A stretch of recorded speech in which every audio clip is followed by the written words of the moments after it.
দর্শক আসসালামু আলাইকুম। দর্শক আপনাদের প্রীতি ও শুভেচ্ছা জানিয়ে শুরু করছি আমাদের আজকের প্রতিবেদন। তো দর্শক আজকে আমরা এক অসহায় মেয়ের গল্প তুলে ধরব, যার নাম হচ্ছে জান্নাত। জান্নাতের বিয়ে শাদী হয়নি। জান্নাত ইউটিউবে এসেছে বিয়ে শাদীর জন্য।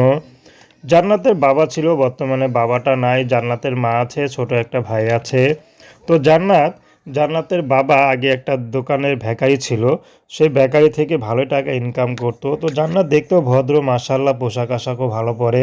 কিন্তু হঠাৎ করে তার বাবাটা চলে যায় আর একটি বিয়ে করে, তাদের আর কোনো খোঁজ খবর নেয় না।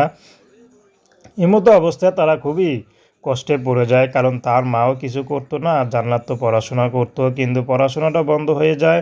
এখন জান্নাত ইউটিউবে এসেছে বিয়ে শাদির জন্য, কারণ তার মা মুখে পেটে খিদা নিয়ে মুখে লজ্জা রেখে ঘুরছে।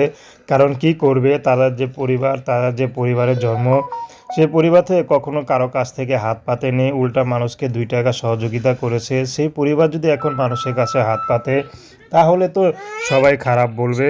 তো এই জন্য জান্নাত এখন ইউটিউব এসেছে বিয়ে শাদির জন্য। যদি ভালো একটা মানুষ পায়, সে বিবাহিত হোক আর বয়স্ক হোক, তাতে কোনো সমস্যা নেই, জান্নাত বিয়ে করে যাবে। কেউ যদি গোপনও বিয়ে করতে চায়, জান্নাত রাজি আছে। তো দর্শক, প্রেম, ভালোবাসা, সাহায্য সহযোগিতা, বিয়ে শাদী করা একান্ত আপনাদের ব্যক্তিগত ব্যাপার।